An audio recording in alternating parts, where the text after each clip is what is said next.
It's time for the next pitch from the SensNC team.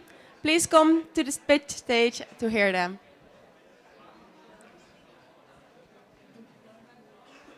Hello, I'm Mike from SensNC, so I'd like to tell you a little bit more about our biosensor. We started with a simple plan to have a simple sample with rapid results. We wanted to make it cheaply and efficiently because cardiac health in the US is not the worst in the world, but we're pretty bad. The progression from the 70s until now has moved the highest concentration of cardiac deaths to more rural areas with less access to healthcare. So our goal was to make it cheap and affordable to give a point-of-care diagnostic device that anyone can go and use and shrink the time between diagnosis and treatment. One of the other caveats of this is emergency room care is crowded with people that present similar symptoms to an acute cardiac event. But if you can have a test that's very rapid and very cheap, then it's very easy to implement this test and say, yes, you need to go to the emergency room right now. Or you can go home, it's just indigestion, it's fine, too many burritos, lay off, you're gonna be okay. So the time between diagnosis and care right now is like 30 minutes, and that's pushing the window to actually having long-term damage during a cardiac event. The point-of-care diagnostics market, as you can see, is growing rapidly, projected up until 2022. But the cardiac biomarker, surprisingly, is plateaued. It's leveled off. So because our technology hits a lot of these different places specific to point of care, we see that it'll be a very disruptive tech if we can bring our sensor to market. Our multiplex disc-based device is very cheap to produce and can be implemented to detect multiple biomarkers all at once. So when we flow our sample through the disc, right now we're looking for NT-proBNP, but you can put a blood sample on. Our motor is fast enough to do centrifuge in our device. We can separate out this blood plasma, flow it through the sensor, and detect not only NT-proBNP, but also troponin, CK isoforms, myoglobin, and run a full cardiac panel in one spin of the disc in less than 5 minutes.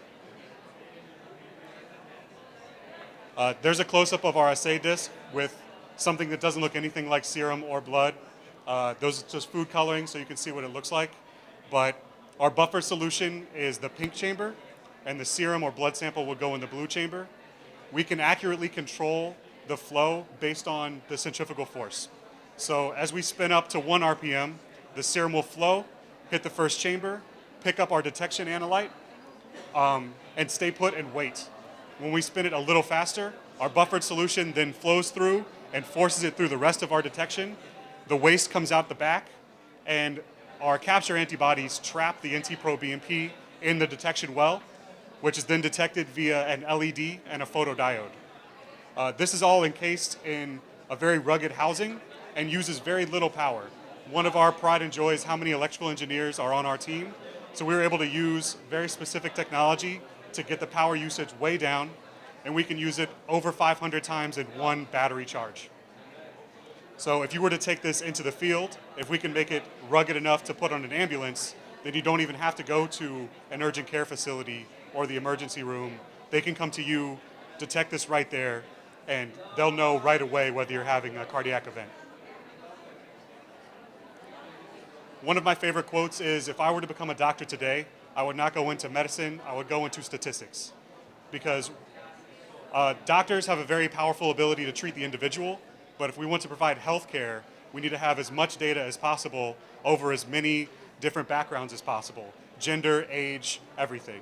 So if our device is very cheap and easy to implement, and we put it on a Bluetooth system because it's battery powered, we can then collect that data, anonymously aggregate it, and use that to treat people in the future more accurately. Again, I'm SensNC. This is our team. I'd like to thank Assist for sponsoring us, and I'd like to thank our mentor, Dr. Danielle, and Ashlyn Young. Thank you. Any questions?